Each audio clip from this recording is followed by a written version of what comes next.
I've been poisoned 3 times. Now let Diddy out. Free Diddy. Wow, you think somebody didn't want me to do this interview? Yeah, somebody didn't want me to do this interview. Why are so many people coming down with pneumonia? What could make a well-known artist like Diddy clearly lose his calm in a courtroom? And why is Ray J shouting Free Diddy what he said next made the whole court go quiet with shock? I think it's kind of becoming a circus, and all the allegations, and now with everybody explaining like what's happening in the bedroom. I mean, every day it just sounds crazier and crazier and freakier and weirder, right? And I'm like trying to understand, with all this being said, like with Kid Cudi going on and saying everything that happened, but then ended up saying Cassie played both of us. It's like, where are we trying to go? Are we just trying to like tell all of these crazy stories and then that equals out to sex trafficking? I mean, it's starting to become outrageous. It's a RICO case. It's really only Diddy and maybe one other person. Like, I'm just starting to feel uncomfortable and I'm starting to feel weird about this whole thing. Well, it was certainly interesting last week when I interviewed this guy who had the pseudonym The Punisher, who was hired, and it was Cassie Ventura. Right. So it was a sort of very interesting interview because Cassie Ventura did all the negotiating, did all the payments, and did all the texting to him. Diddy would sit in the corner of a hotel room naked, and he would watch, with her apparent full consent, this guy come in and have sex with her. And it happened maybe a dozen times over a 2.5-year period. Now, none of that says to me that that is a serious crime. If she is the one that is organizing it all. Now, she is arguing it was coercion and so on. You know all these people very well. You know Cassie Ventura. You know Diddy well. The courtroom was already full of tension. Diddy sat at the defense table, and every move he made was being watched by the judge and the packed crowd. The trial brought in lots of media and people who wanted to watch, with almost every seat taken and cameras buzzing outside the doors. People whispered quietly, reporters took notes in their notepads, and the air felt heavy with suspense.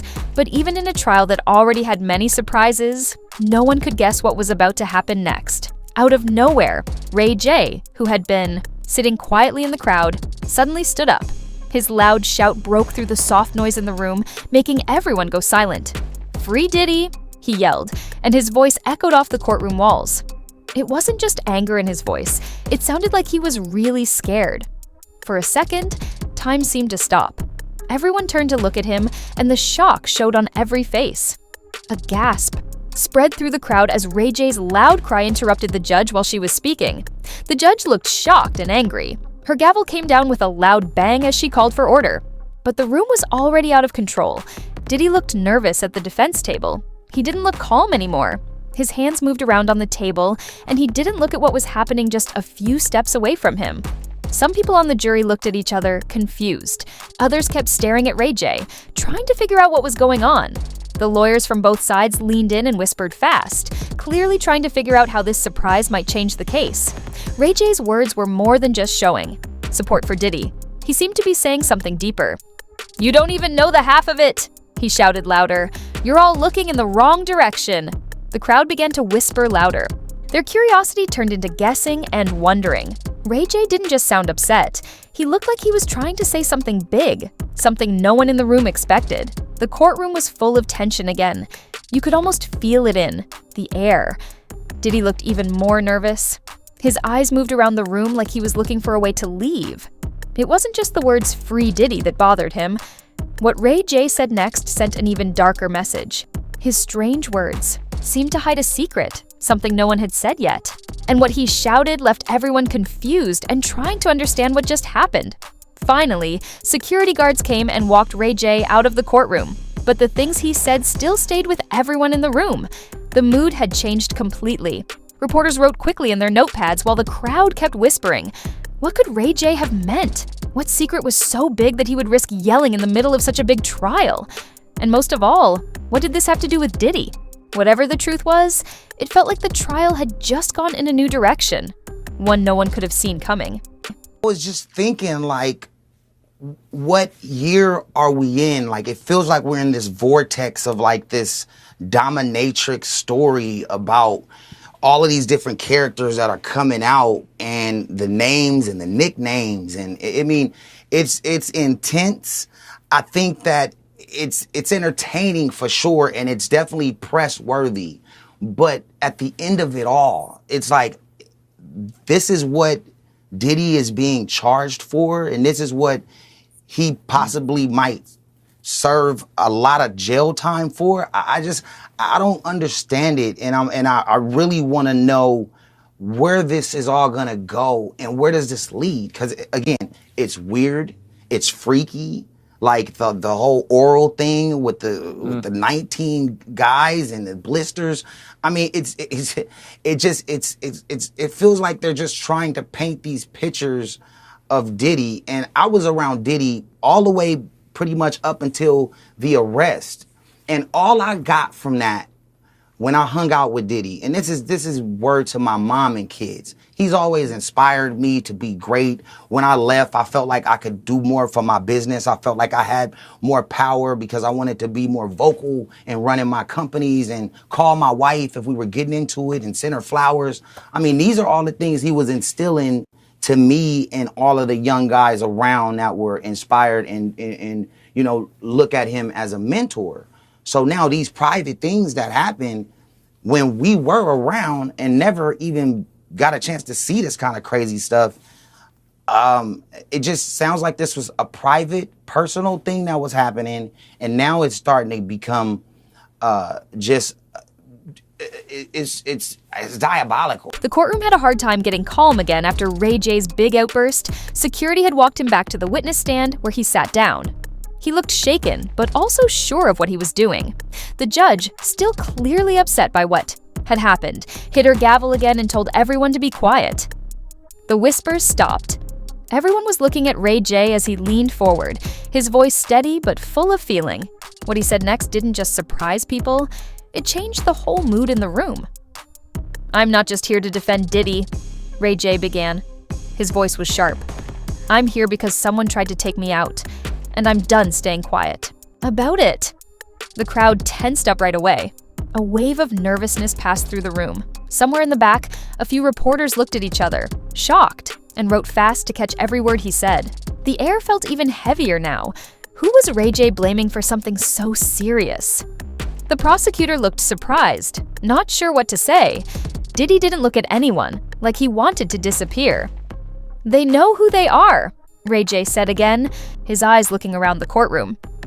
"They've been walking around like they already won." Everyone turned their heads toward the defense table, where Diddy sat still as stone. But then Ray J said something huge. His voice shook a little as he spoke the name that now filled the room like a dark cloud. "I'm talking about James Winston," he said clearly, making sure everyone heard each word. Gasps filled the room. A woman in the crowd even said out loud, "What?" before the judge slammed the gavel again to bring back order. James Winston was not a name people thought they'd hear. He was a big name in the entertainment world, known for doing business with some of the top people in the industry. But for Ray J to say he had tried to hurt someone was a shock that spread fast, not just in the courtroom, but also online. News of the moment spread right away as reporters typed faster than ever. Some whispered the name into their phones, while others sent the story straight to their newsrooms. Still, what Ray J said wasn't just gossip, it felt like something much bigger. He kept talking, telling the court about things that made him believe there was a plan to keep him quiet. He talked about strange warnings, close calls that looked like accidents, and one scary moment where he really thought he might die. "I've kept this in for way too long," he said, staring right at Diddy from across the room. "But they know I'm right. They know what they did." The judge, trying to keep control, warned everyone to stay quiet again, but nobody could. "Stop looking at Diddy." His face showed no emotion, but his hands gave away a tiny shake as they rested on the table. Whispers filled the courtroom again. Ray J's words were still in the air, like smoke that wouldn't go away. Whatever happened next, it was clear this was no longer just a small moment in the trial. It now felt like the most important part. People were left wondering what proof, if any, Ray J had to show he was telling the truth. Sounds to me, unless I'm wrong, and correct me if I'm wrong, but you think that there's been a massive overreach here. This is personal behavior between Diddy and Cassie Ventura that we've seen so far, that it doesn't cross the line from where you sit into serious crime under the RICO law, which of course was, intended for mafia members and so on. Do you think that's what we're witnessing here with this case? That this was consensual? It may be freaky, it may be sexually deviant, it may be all these things, but it was apparently consensual behavior and not a crime. I agree, and there's things that we saw in these videos, and they were disturbing, and that's not okay, right?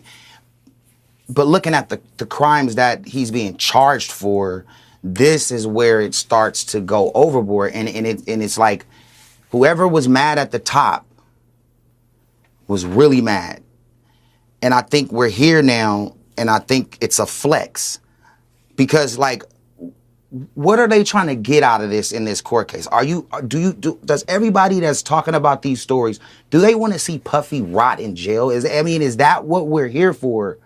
Because I just think that that's unfair, and just knowing everybody, it just could have been done a different way. And now it's starting to worry me. And I honestly think that Diddy will get out.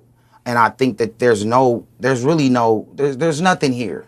Right? I think they made their point, whatever they were trying to make. Your point is made. Diddy was known for his calculated coolness, a man who rarely let emotions crack through his polished public image. But as Ray J's accusations cut deeper, that carefully sculpted facade began to show signs of strain. When James Winston's name was spoken aloud, Diddy's initial reaction was as restrained as it was telling. He didn't flinch, but his posture stiffened. His left hand, which had been steady on the tabletop for most of the trial, slowly gripped the edge of the table. His jaw stayed clenched, his gaze fixed straight ahead. From a distance, it might have appeared like composure, but anyone watching closely could see the tension creeping in. By now, every eye in the room was bouncing between Ray J and Diddy, weighing the words and decoding the body language. The audience sat frozen, while the jury remained expressionless, instructed not to react, but their collective energy was palpable. Diddy, however, refused to meet their gazes, or anyone's for that matter. Instead, his head dipped slightly lower, his hand moving to adjust his collar as if the air around him was suddenly suffocating.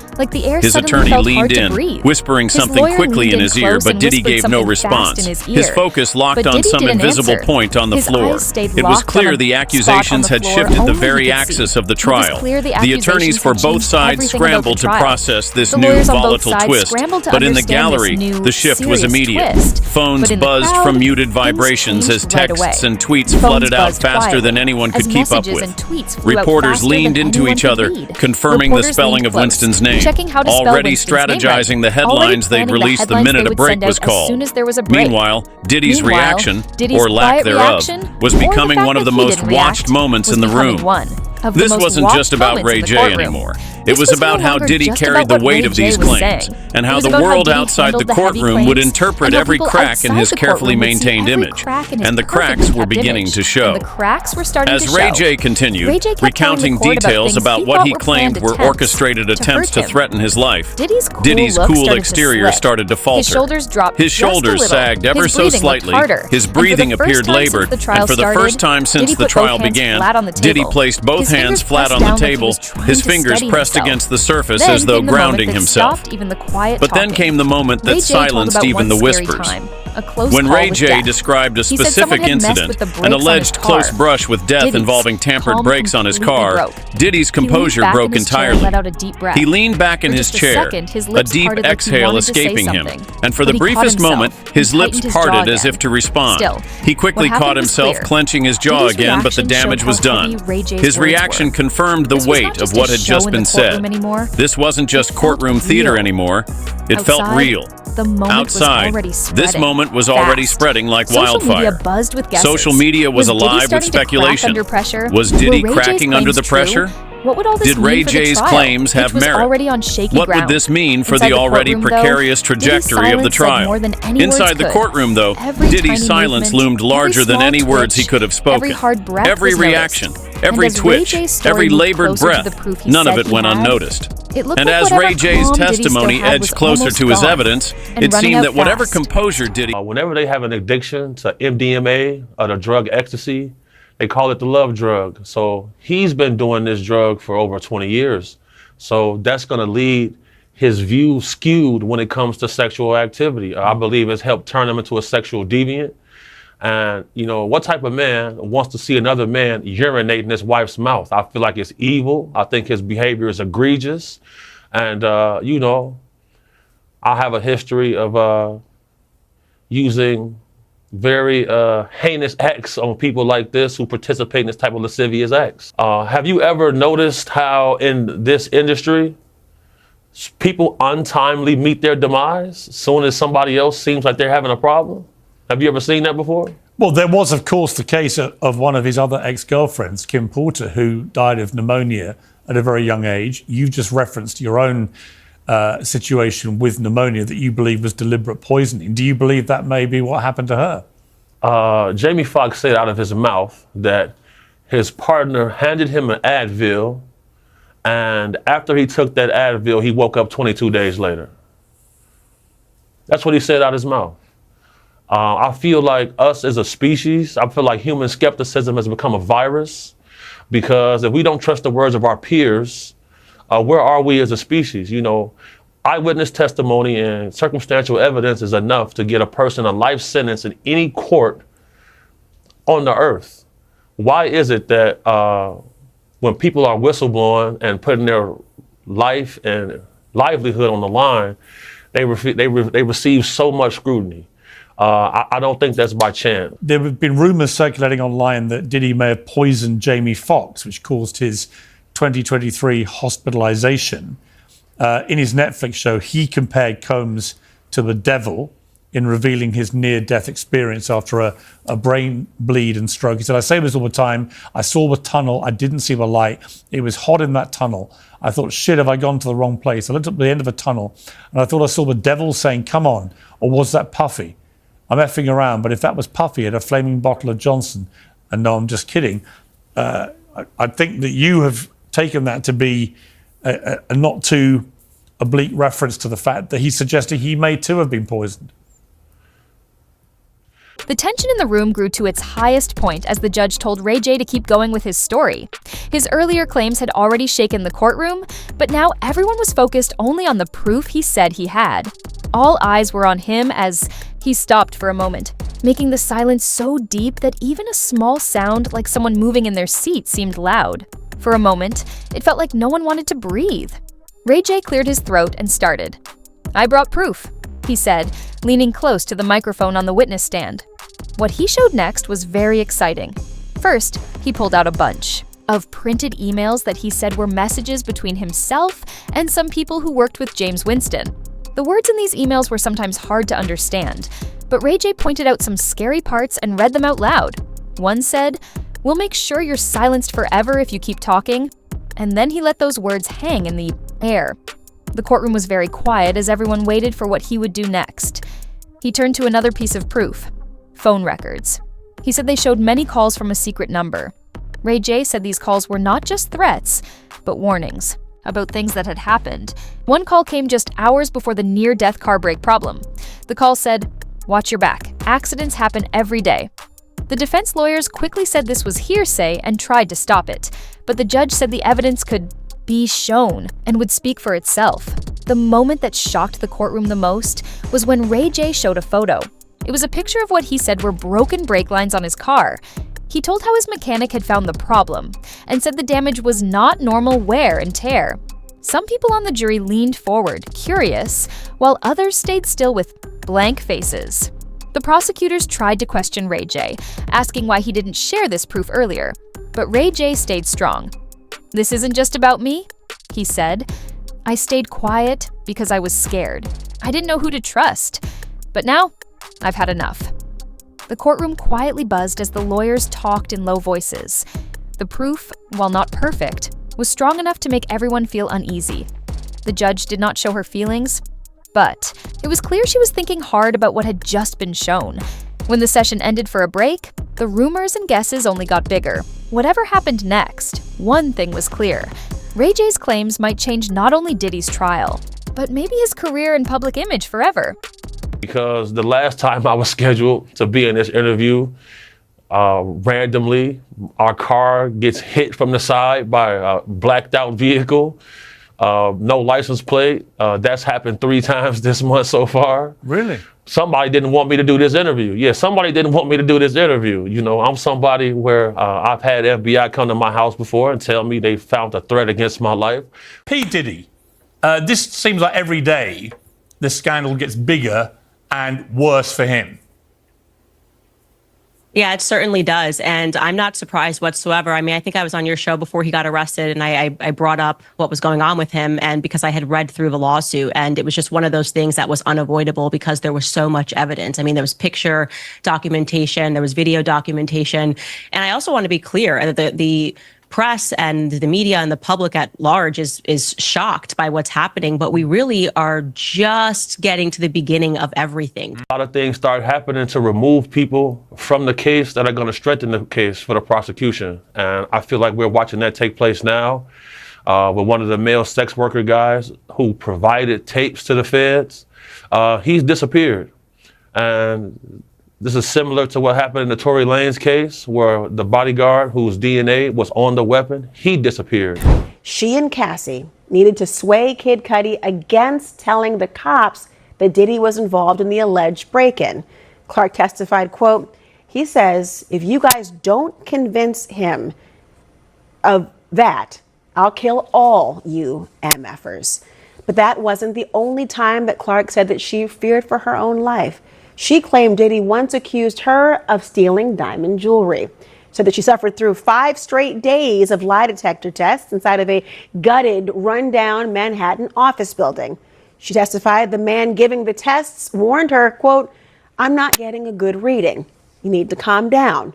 You're going to be in the East River if I can't get a reading on this. And the prosecution had alleged in its opening he had staffers who helped him commit crimes that aren't necessarily charged, statute of limitations expired, etc., but that he committed as part of this overall criminal enterprise. Phil, let me start with you on whether the prosecution is making its case. Well, it sounds like, Megan, they're finally getting into some of the meat of the matter, because up until now, we've heard a lot of emotionally charged testimony. We've heard about domestic violence. We've heard about, third-rate burglaries and things like that, like you were just discussing. But we haven't heard much about how this was some type of criminal enterprise related to, sex trafficking. We're starting to hear now that who these people are that are the other racketeers. You've got other employees, security personnel. And so the government is starting to make its case. They've got a long way to go. But until today, I had a lot of reasonable doubt that things that I was thinking about, because these witnesses all seem to have some degree of kind of affection for Combs, or maybe had affection in the past. And it may be that they all had some kind of an angle, some incentive to testify against him, maybe sour grapes. The effect of Ray J's story was fast and huge. Within hours, news headlines showed his claims on every big news site. Social media exploded with ideas, jokes, and arguments. The trial became a big event that everyone talked about. Fans, critics, and people who just watched for fun took sides. The hashtag #NoneFreeDiddy started trending all over the world.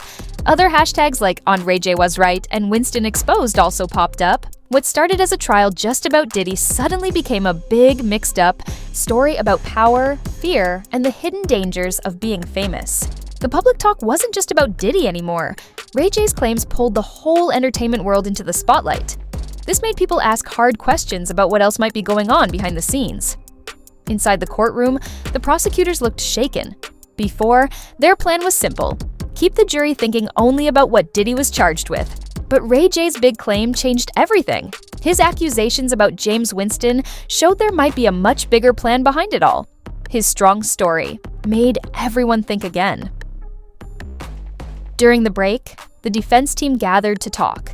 They had to figure out if this new story could help them. If Ray J's story made people focus less on what Diddy did, the jury might forget the charges against him. At the same time, the prosecutors felt more pressure to answer if Winston's part made people doubt Diddy's guilt. The The trial, which once seemed clear, was now messy and confusing. Both teams knew how much was at risk for Diddy. The effects went beyond the law. In public opinion, ideas began to change. Diddy had always been seen as a famous icon, but with problems. Now even his biggest fans had to face tough questions. Was he just caught in a bigger mess? Or did he know more than he said? The media outside kept talking about the case late into the night. Experts guessed if this trial would show cracks in a big entertainment empire that lasted many years. Ray J's claims didn't only blame Winston, they also put a spotlight on himself. People quickly asked why he said these things. Some thought he was just acting to get attention. Others said he was brave for speaking up in such a famous case. Ray J's image, once just about reality TV and music, now had to carry something much heavier. No one could ignore that. Whether people believed him or not, his story had changed his career and how the public saw him. But the most important moment came when the judge spoke before the break. Her voice was calm, but strong. "Claims this. Big have to be checked carefully," she said, looking right at Ray J. It wasn't a yes or no, just a sign of how serious the situation had become. As the court stopped for the day, many questions stayed. Could Ray J's proof hold up under close study? Would Diddy's lawyers use the confusion to their advantage? One thing was clear: whatever happened next could change not only the trial, but the future of everyone involved. Trials with famous people often reveal truths that shake even the biggest groups. This trial was no different. Ray J's shocking claims put a bright light on the risky, high-pressure world of fame. Even a small mistake can bring down huge reputations. With many questions still unanswered and stories still unfinished, this trial was far from over. What happens next could change lives and careers forever. Stay tuned to see what happens next, because this case shows that in big scandals, things are never just how they look.